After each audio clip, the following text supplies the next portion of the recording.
দরুদ ও সালাম রহমত বর্ষিত হোক আখিরি নবী, সর্বশ্রেষ্ঠ নবী, নবিকুল সম্রাট, নবিকুল শিরোমণি, দু জাহানের সরদার, নবী মক্কি, নবী মাদানী, নবী আহমদ, নবী মুহাম্মদুর রাসূলুল্লাহ সাল্লাল্লাহু আলাইহি ওয়াসাল্লামের প্রতি আরো অগণিত রহমত ও শান্তি বর্ষিত হোক तमाम পৃথিবীর সকল মুসলমান নরনারীর প্রতি।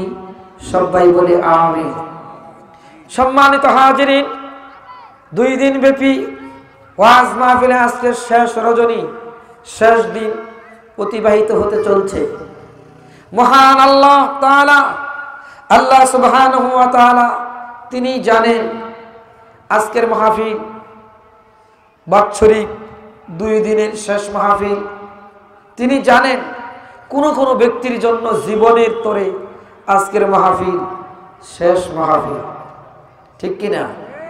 এজন্য আল্লাহ সুবহানাহু ওয়া তাআলার কাছে প্রার্থনা করি, আল্লাহর কাছে দোয়া দরখাস্ত রাখি, আল্লাহ সুবহানাহু ওয়া তাআলা যেন আমাদের আজকের এই মাহফিলের নেক কাজটুকু কবুল করে নিয়ে জীবন ও যৌবনের সমস্ত গুনাহ খাতা আল্লাহ মাফ করে দিন। সবাই বলে আমিন। সম্মানিত হাজিরিন, আমি আপনাদের খেদমতে মহাগ্রন্থ আল কোরআনুল কারীম খুতবায় তেলাওয়াত করেছি, সুন্নতি কিছু আয়াত। আজকের সাবজেক্টের উপরে আমি বিশেষ একটি আয়াত শরীফ তেলাওয়াত করেছি। মহাগ্রন্থ আল কোরআনুল কারীম সূরা তাওবা আয়াত 119। আমি আপনাদের খেদমতে সহিহ মুসলিম থেকে একটি হাদিস তেলাওয়াত করেছি, আবৃত্তি করেছি। সহিহ মুসলিমের 7028 নম্বর হাদিস। আমি আপনাদের খেদমতে সহিহ বুখারী থেকে অন্য একটি হাদিস চয়ন করেছি, যা আল্লাহর নবী সাল্লাল্লাহু আলাইহি ওয়াসাল্লাম তার মুখস্থিত বাণী। যদি আল্লাহ তৌফিক দান করেন, সংক্ষিপ্ত পরিসরে কোরআনের আয়াত ও হাদিসকে কেন্দ্র করে কিছু কথা বলার চেষ্টা করছি ইনশাআল্লাহ।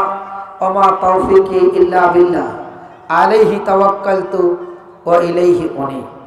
সম্মানিত হাজিরিন, আমি একটি প্রশ্ন সর্বপ্রথমে করতে চাই, করছি, সেটা হলো এই: আমরা আজকে ওয়াজ মাহফিলে এসেছি, বক্তা ও শ্রোতা, এটা কি আমাদের জীবনের জন্য প্রথম, নাকি অনেক আলোচনা শোনা হয়েছে, আলোচনা রাখাও হয়েছে?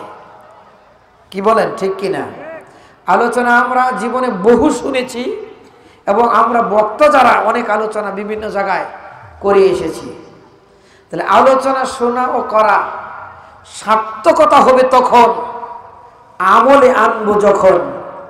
কথা বলেন, ঠিক না মিথ্যা? এজন্য আল্লাহ সুবহানাহু ওয়া তাআলা কোরআনুল কারীমে আমলের কথাটি তুলে ধরেছেন। সূরা বাইয়িনা 30 পারাতে, সূরা বাইয়িনা মানে দলিলাদি, দলিলপত্র। 7 নম্বর আয়াতে আল্লাহ সুবহানাহু ওয়া তাআলা ঘোষণা করেছেন, ইন্নাল্লাযীনা আমানু ওয়া আমিলুস সালিহাতি উলাইকা হুম খায়রুল বারিয়া। নিশ্চয়ই যারা ঈমান আনে ও আমলে সালেহ করে। শুধু ঈমান এনেছি, নামাজ না পড়লে কি হবে? মন ঠিক আছে, এমন কোনো মিথ্যা প্রতারণা কথা তারা বলে না। আল্লাহ বলছেন তারা ঈমানদার, তারা পৃথিবীর মধ্যে সর্বশ্রেষ্ঠ। সুবহানাল্লাহ। কারা? ইন্নাল্লাযীনা আমানু ওয়া আমিলুস সালিহাত উলাইকা হুম খায়রুল বারিয়া। আল্লাহর ঘোষণা, ইন্না মানে নিশ্চয়, আল্লাযীনা যারা আমানু ঈমান আনে, ওয়া আমিলুস সালিহাতি শুধু ঈমান আনে, ঈমান এনেছি এই কথা বলে ক্লান্ত হন না, বসে থাকেন না। ওয়া আমিলুস সালিহাতি আমলগুলো করে, সহি আমল করে, আমলে সালেহ করে, নেক কাজগুলো করে। উলাইকা হুম খায়রুল বারিয়া, তারাই হচ্ছে সৃষ্টি জগতের মধ্যে সর্বশ্রেষ্ঠ। সুবহানাল্লাহ। কে বলছেন? আল্লাহ। সম্মানিত হাজিরিন, আল্লাহ ওয়াজিব, আল্লাহর বক্তব্যে যেই কথাটি ফুটে পরিস্ফুটিত হলো, যেই কথাটি আল্লাহ জানিয়ে দিলেন, ঈমান এনেছি এ কথা বললেই হবে না, ওয়া আমিলুস সালিহাতি, আমল করতে হবে। আল্লাহ রাব্বুল আলামিন বলছেন তারাই পৃথিবীতে সর্বশ্রেষ্ঠ হবে। এটা আল্লাহর পক্ষ থেকে একটা পুরস্কারের ঘোষণা, আল্লাহর পক্ষ থেকে সার্টিফিকেট, আল্লাহর পক্ষ থেকে বান্দার সর্বশ্রেষ্ঠ তার ঘোষণা।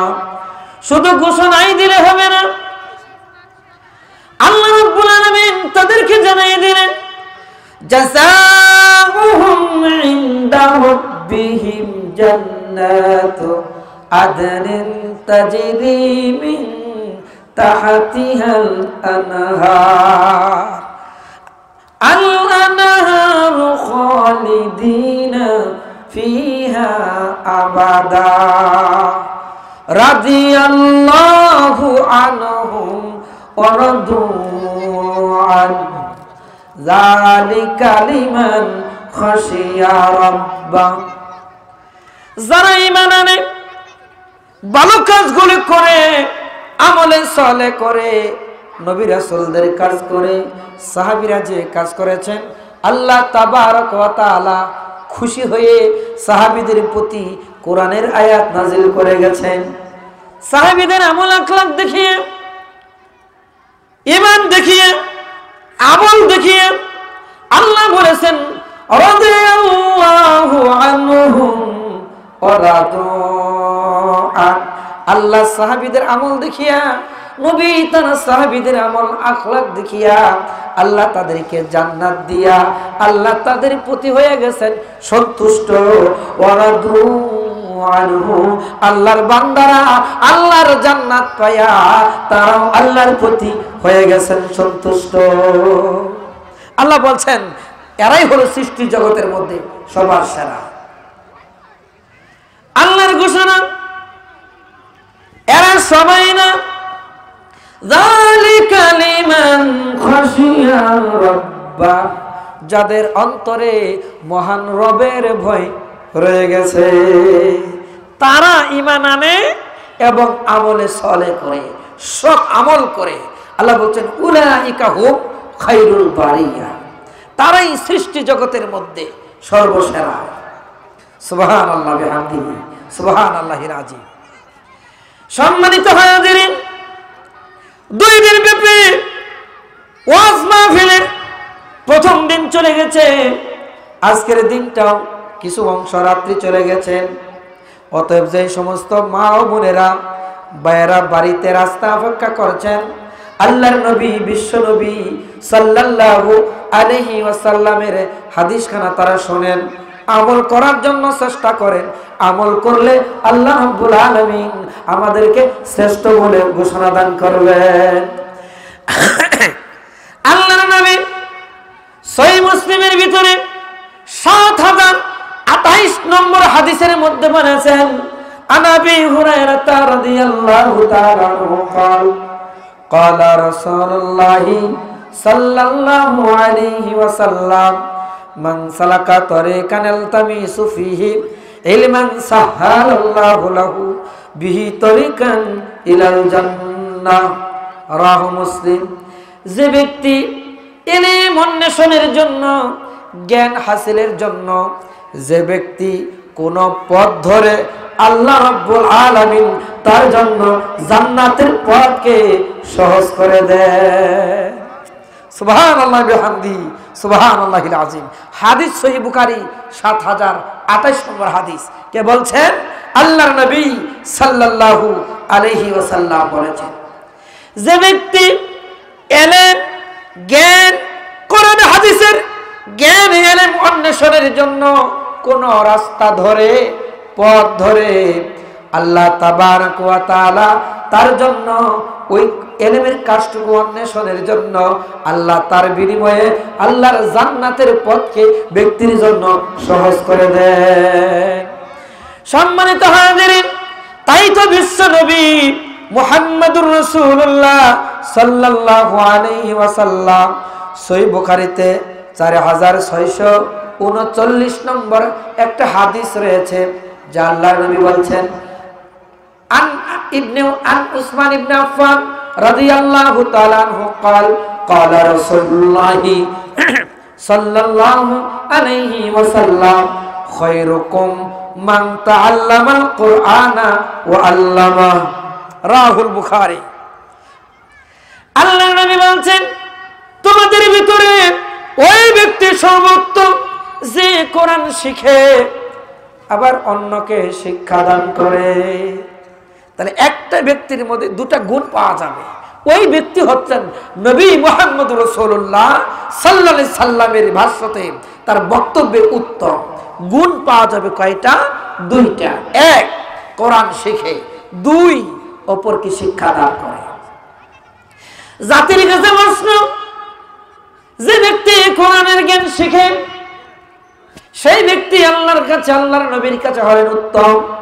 এখন প্রশ্ন হলো, ISC, BSc, MSc, master degree complete হয়ে গেছে আমাদের, মেট্রিক, নন মেট্রিক, জিডিসি, জিএসসি সকল পরীক্ষা অংশগ্রহণ অনেকেই করেছি, কিন্তু আল্লাহর পাক কালাম আজ পর্যন্ত শিখতে পারি নাই, পড়তে পারি নাই। তাহলে নবী বলছেন, খায়রুকুম মান তাআল্লামাল কুরআনা ওয়া আল্লামা, যে ব্যক্তি কোরআন শিখে আবার অন্যকে শিক্ষা দেয়, ওই ব্যক্তি হচ্ছে তোমাদের ভিতরে উত্তম ব্যক্তি।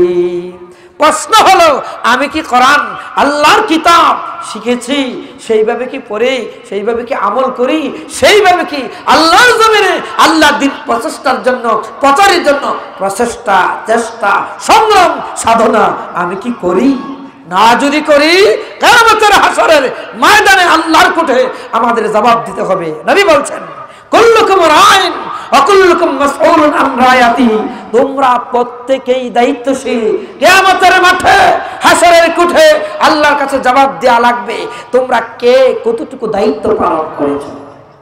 সুবহানাল্লাহি বিহামদিহি সুবহানাল্লাহিল আযীম। ধরা খেয়ে যাব আমরা। শিখতে বলেছেন, শেখাইতে বলেছেন, কোরআন শিখে আবার অপরকে শিখায়, ওই ব্যক্তি নবী বলছেন, খায়রুকুম মান তাআল্লামাল কুরআনা ওয়া আল্লামা, শিখে এবং অপরকে শিক্ষা দেয়, ওই ব্যক্তি উত্তম। আল্লাহ বলেছেন, ইন্নাল্লাযীনা আমানু ওয়া আমিলুস সালিহাতি উলাইকা হুম খায়রুল বারিয়া, নিশ্চয়ই যারা ঈমান আনে, আমল করে, সহি আমল করে, উলাইকা হুম খায়রুল বারিয়া, তারাই হচ্ছে পৃথিবীর মধ্যে, জাতির মধ্যে সর্বশ্রেষ্ঠ, তারা হলো উত্তম। আল্লাহ বললেন উত্তম, নবীও বললেন উত্তম। উত্তমের ভিতরে কে আছে আর কে নাই, আল্লাহ রাব্বুল আলামিনের কোরআন দিয়ে গবেষণা করলে বোঝা যাবে। তোমরা শিখো আবার অপরকে শিখাও। কে বললেন? আল্লাহ।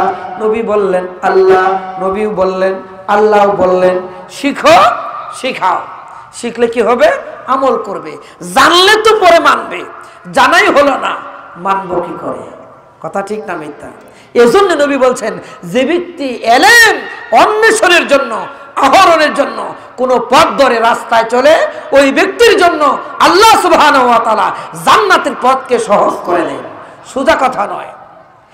বাড়িতে বসে আছি আমরা, কালকে আমাদের মাঠে, হাসরের কোঠে কি জবাব দেব? যখন একজন বিশিষ্ট সাহাবী হযরতে আবু হুরায়রা রাদিয়াল্লাহু তাআলা আনহুকে আমাদের সামনে আল্লাহ যদি পেশ করেন, তিনি আবার কি করেছেন? তাকে পেশ করবেন কেন? তিনি নিজে বর্ণনা করেছেন। হাদিস রিয়াদুস সালিহিন, মুসলিম, মিশকাতের মধ্যে আছে। নবীর সাহাবী আবু হুরায়রা রাদিয়াল্লাহু তাআলা আনহু তিনি নিজেই বর্ণনা করেছেন। কি? হাদিসের প্রতি, তাফসীরের প্রতি, ওয়াজ মাহফিলের প্রতি, ইসলামী সেমিনারের প্রতি দিন দিন মানুষ অনীহা প্রকাশ করছে। আজকে যদি এরকম একটা বড় অনুষ্ঠান, কোরআন হাদিসের বক্তব্য, ওয়াজ বাদ দিয়ে গানের আসর, হাউজির আসর, বিভিন্ন যাত্রা ফাত্রা থাকতো, মানুষ কানায় কানায় ভরে যেত। এরা অবাস্তব কোনো কথা নয়। জোরে বলেন বাস্তব না অবাস্তব? বাস্তব। কারণ জায়গা বিশেষ ডায়রিয়া, কলেরা, উদারাময়, যক্ষা, টাইফয়েড, কয়েকটা রোগের রোগ ছড়ায়, তার নাম হচ্ছে মাছি। মাছি কি ভালো জায়গায় যায়? মাছি দেখবেন যত খারাপ, নোংরা, পচা, দুর্গন্ধ, মাছি সেখানেই যায়। মানুষগুলো মনে হচ্ছে মাছির মতো রূপ ছড়াচ্ছে। অনিসলামিকের বীজ অন্তরের মধ্যে রূপায়িত হয়েছে, আস্তে আস্তে ইসলাম থেকে বহির্ভূত হয়ে যাচ্ছে, বাহিরে চলে যাচ্ছে। অনিসলামিক কৃষ্টি কালচারের দিকে মানুষ ঝুঁকে যাচ্ছে। মাছি মশা বাতির দিকে যেরকম বিক্ষিপ্ত ভাবে ছড়িয়ে যায়।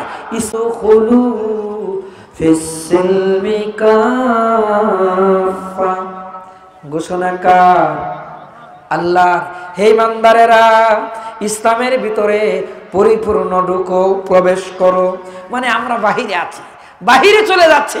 আল্লাহ দাওয়াত দিয়েছেন, উদখুলু ফিস-সিলমি কাফা, ইসলামের ভিতরে পরিপূর্ণ ঢুকো। সম্মানিত হাজিরিন, আমি প্রিন্সিপাল হুজুরকে বলবো একটু সামনে আসেন। আপনাদের মতো লোক পিছিয়ে থাকলে আমার সমস্যা। আসেন, আলহামদুলিল্লাহ সামনে আসেন। হযরত উলামা ইকরাম সামনে বসেন, জায়গাগুলো খালি আছে আলহামদুলিল্লাহ, মাশাআল্লাহ, জাযাকুমুল্লাহ। আমাদের সামনে আলেমে দ্বীন, উস্তাজুল আসাতিজা বসে আছেন। কত ছাত্র এবার শিক্ষকে রূপান্তরিত হয়েছেন আমার আপনার সম্মানিত প্রিন্সিপাল হুজুরের হাতে। আমি অত্যন্ত খুশি হয়েছি। তিনি আপনাদের সমাজেরই একজন, আপনাদের পাশের মাদ্রাসার একজন কর্ণধার প্রিন্সিপাল দায়িত্ব পালন করছেন। আল্লাহ হুজুরকে কবুল করুন। তিনি সকল ছাত্র মাদ্রাসা ইসলাম আল্লাহর জমিনে দিন প্রতিষ্ঠা করার জন্য অতন্ত্র প্রহরী হিসাবে আল্লাহ হুজুরকে কবুল করুন। সকলে বলে আমিন। সম্মানিত হাজিরিন, আমি আপনাদের খেদমতে যেই কথাটি বলতে চাচ্ছিলাম, কিয়ামতের মাঠে, হাসরের ময়দানে আল্লাহ রাব্বুল আলামিন যদি আমাদেরকে প্রশ্ন করেন, কুল্লুকুম রাইন ওয়া কুল্লুকুম মাসউলুন আন রায়াতিহি, তোমরা প্রত্যেকেই দায়িত্বশীল। আল্লাহ জিজ্ঞাসা করবেন, তুমি তোমার দায়িত্ব কতটুকু পালন করেছো? ও দিনাজপুর উপশহরের ভাইয়েরা বোনেরা, খেয়াল করেন, লক্ষ্য করেন। হযরত আবু হুরায়রা রাদিয়াল্লাহু তাআলা আনহু তিনি নিজে বর্ণনা করেছেন, একদিন আমি শুনতে পেরেছি আল্লাহর নবী, বিশ্ব নবী মসজিদে নববীতে তাশরীফ আনবেন, বয়ান করবেন, ওয়াজ করবেন, বক্তব্য দিবেন। এই কথা শোনার পর আমি আবু হুরায়রা রাদিয়াল্লাহু তাআলা আনহু, আমি আমার মনকে, আমি আমার দেহকে, আমি আমার বডিকে, আমি আমার শরীরকে, মন মানসিকতাকে ইসলামের জন্য উন্মুক্ত করে দিয়েছি। সুবহানাল্লাহ। সকল কার্যক্রম থেকে নিজেকে গুটিয়ে এনেছি। আমার পেটে সেদিন খাড়া ছিল না, পেটের ভিতরে ক্ষুধার যন্ত্রণা ছিল। আমি যখন জানতে পেরেছি আজকে বিশ্ব নবী মসজিদে নববীতে বয়ান করবেন, বক্তব্য দিবেন, সাহাবীদের সামনে কোরআন ও হাদিসের আলোচনা করবেন, এই কথা শোনার পর নবীর মসজিদ আর মসজিদে নববীর পাশে নবীজির বাড়ি, যেখানে আল্লাহর নবী সাল্লাল্লাহু আলাইহি সাল্লাম বর্তমানে শুয়ে আছেন, হযরতে আম্মা জান আয়েশা সিদ্দিকা রাদিয়াল্লাহু তাআলা হুজরায়, তিনার কোলে আল্লাহর নবী তার বক্ষে মাথা রেখে দুনিয়ার শেষ নিঃশ্বাস ত্যাগ করেছেন।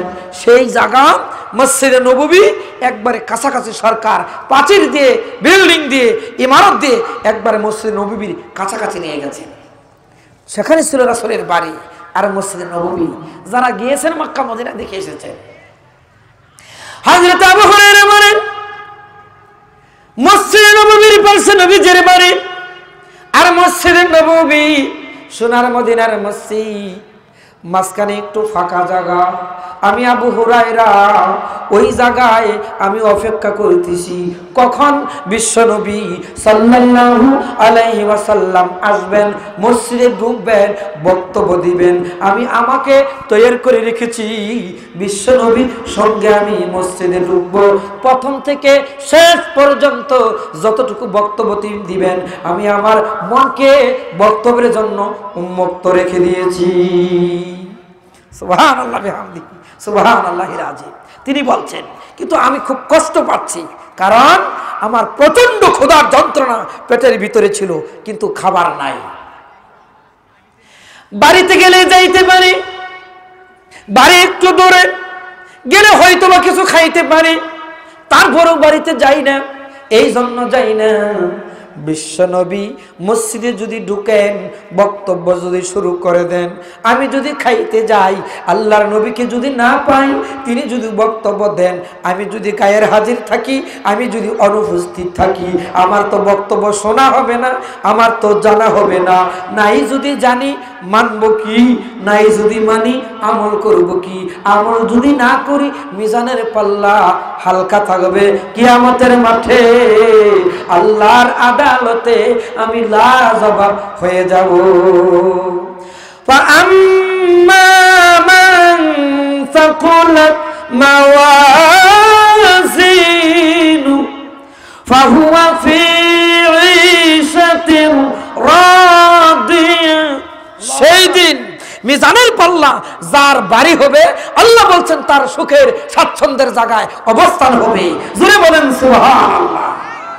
আল্লাহর নবীর সাহাবী আবু হুরায়রা বলছেন, কোরআনুল কারীমে আল্লাহ বলেছেন সেই দিন মিজানের পাল্লা বাড়ি হবে যান, ফাহুয়া ফি ঈশাতির রাদিয়া, তার ঠিকানা হবে সুখের স্বাচ্ছন্দ্যের জায়গায়, নিয়ামতে ভরা ফালগুদারা, মানে আল্লাহর জান্নাতে। আমি যদি না জানি আমি তাহলে মানব কি?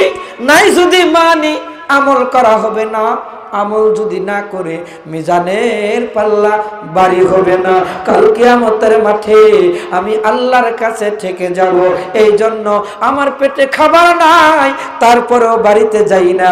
আমি না খাইয়া আবু হুরায়রা বিশ্ব নবীর বাড়ি আর নবীর মসজিদ রাস্তার মাঝখানে বসে পড়েছি। দিনাজপুর উপশহরের অত্র এলাকার ভাই ও বোনদের লক্ষ্য করে বলছি, তাহলে আল্লাহ নবীর সাহাবীরা ইসলাম শোনার জন্য, ইসলাম জানার জন্য কত আত্মত্যাগ করেছেন। পেটে খাবার নাই, ক্ষুধার যন্ত্রণায়, অন্ন নাই পেটের ভিতরে, শরীরে সেই রকম বস্ত্রও নাই, কাপড় লতা নাই, তারপরে বিশ্ব নবীর ওয়াজ শোনার জন্য, ইসলাম জানার জন্য রাস্তা ভিক্ষা করছেন, পেটে খাবার নাই। তিনি বলছেন বাড়িতে গেলে খাইতে পারি, যাই নাই একটা কারণে, আমি যদি খেতে যাই, বিশ্বনবী যদি বক্তব্য দেন, আমার তো শোনা হবে না, জানা হবে না। নাই যদি জানি মানব কি? নাই যদি মানি আমনের পাল্লা, নেকির পাল্লা বাড়ি হবে না। সেই দিন যদি নেকির পাল্লা হালকা হয়, মুসিবত হয়ে যাবে। হযরত মানে পেটে খাবার নাই, তারপরে বসে আছে ও দুনিয়ার ভাই, জেনে রাখো আমার সামনে দিয়ে একজন লোক আসতেছেন। আমি ভাবতেছি এই লোকটার সামনে আমি কোরআনের তেলাওয়াত শোনাবো, এই লোকটার সামনে আমি কোরআন তেলাওয়াত করব, যাতে করে তিনি বুঝতে পারেন, আমাকে যাতে করে জিজ্ঞাসা করেন কিছু কি খানা দানা করেছো, কিছু কি খেয়েছো। আমি কোরআনের ওই আয়াতগুলো তেলাওয়াত করব। ক্ষুধার্তকে খাবার দাও, অন্নহীনকে খাদ্য দাও, বস্ত্রহীনকে বস্ত্র দাও। আমি তেলাওয়াত করব।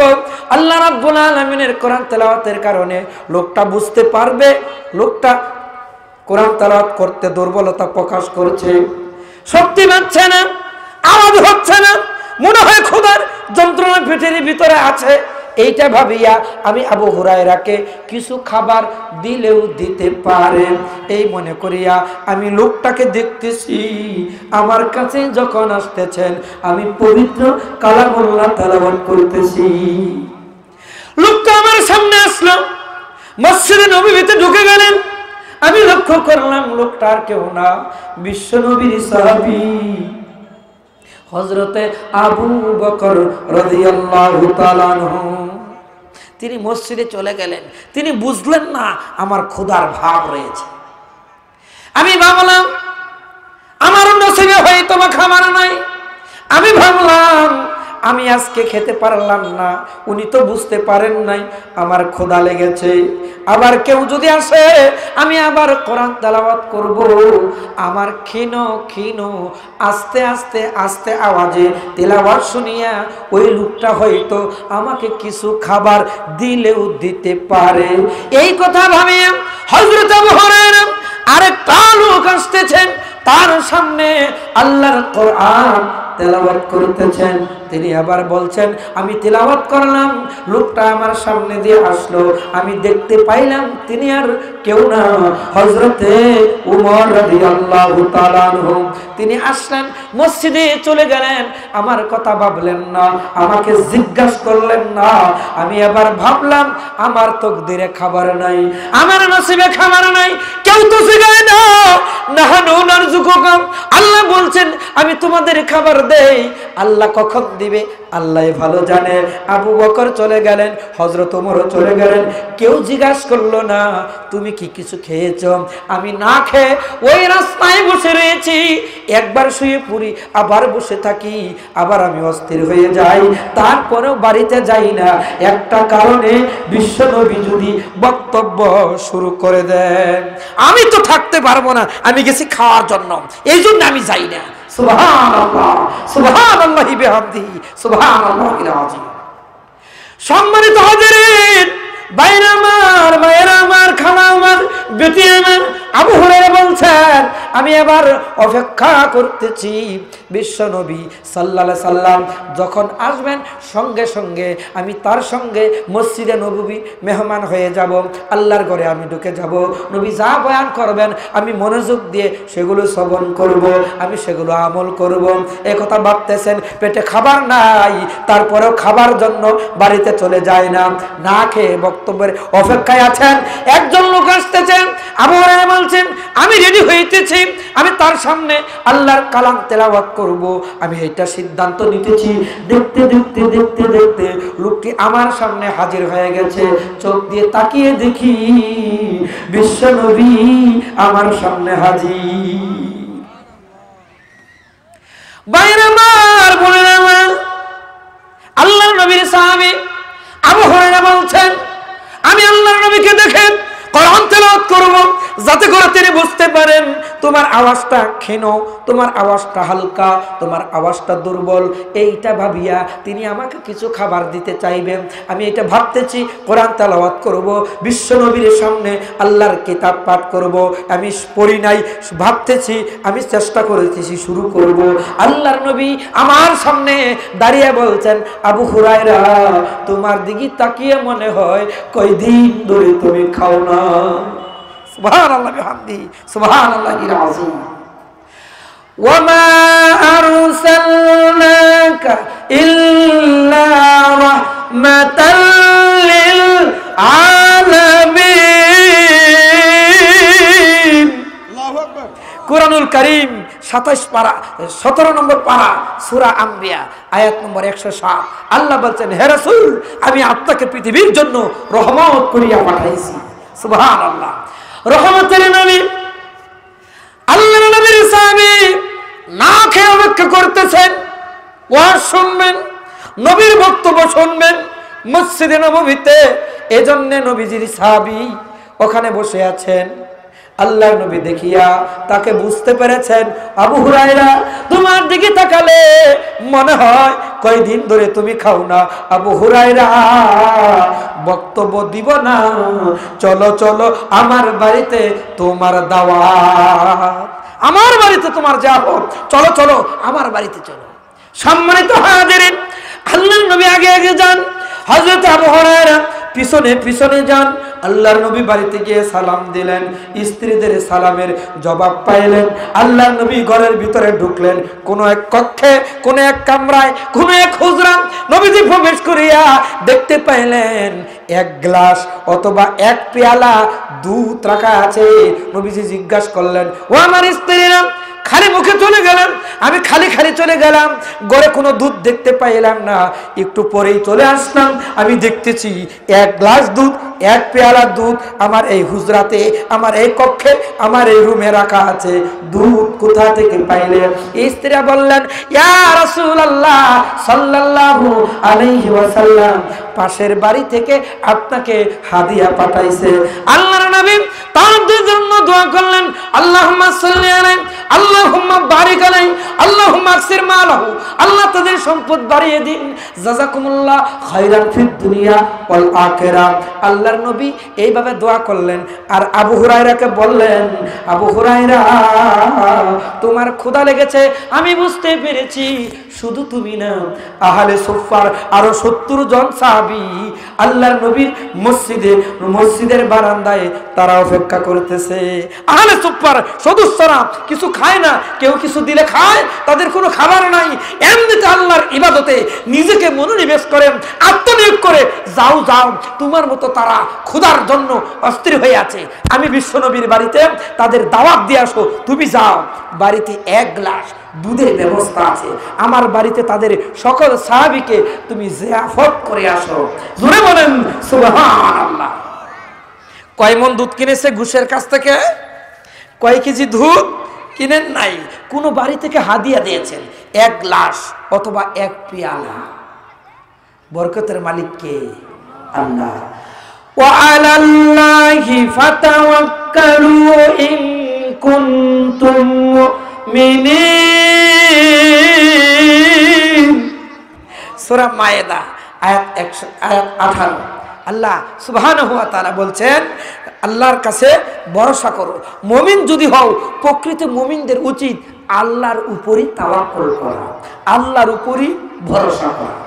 আল্লাহর নবী ভরসা করলেন, 1 গ্লাস দুধ দিয়ে 70 জন সাহাবীকে খাওয়াবেন, সেই নিয়ত আল্লাহর কাছে করলেন। ইন্নামাল আমালু বিন্নিয়াত, প্রত্যেকটি কার্যক্রম নিয়তের উপর নির্ভরশীল। নবী নিয়ত করলেন, ভরসা করলেন আল্লাহর, স্মরণ করলেন আল্লাহর, দাওয়াত দিতে বললেন আবু হুরায়রাকে। তিনি আবার যাচ্ছেন আর হাদিসের মধ্যে বলছেন, আমি সেই দিন খুব কষ্ট পেয়েছিলাম, দুধ হলো 1 পেয়ালা, ক্ষুধার যন্ত্রণা আমি অস্থির, আমাকে দিলে আমি খেয়ে নিতাম, আমাকে না দিয়ে বললেন যাও, আরো আছে 70 জন মতো সাহাবী, তাদেরকে জিয়াফত করে আসো।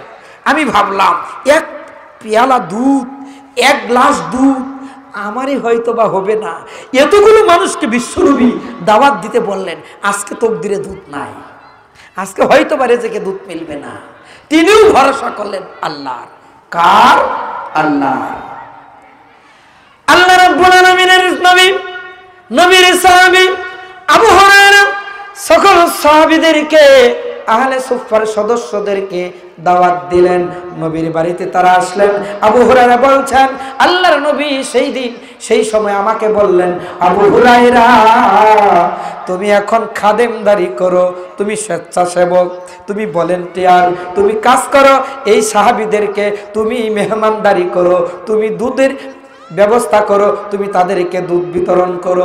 আল্লাহর নবীর সাহাবী আবু হুরায়রা বলেন, ওই সময় কষ্ট পেয়েছিলাম, আমি ক্ষুধার যন্ত্রণায় অস্থির হয়ে আছি। আল্লাহর নবী আমাকে দেখে দাওয়াত দিয়ে বাড়িতে আনলেন।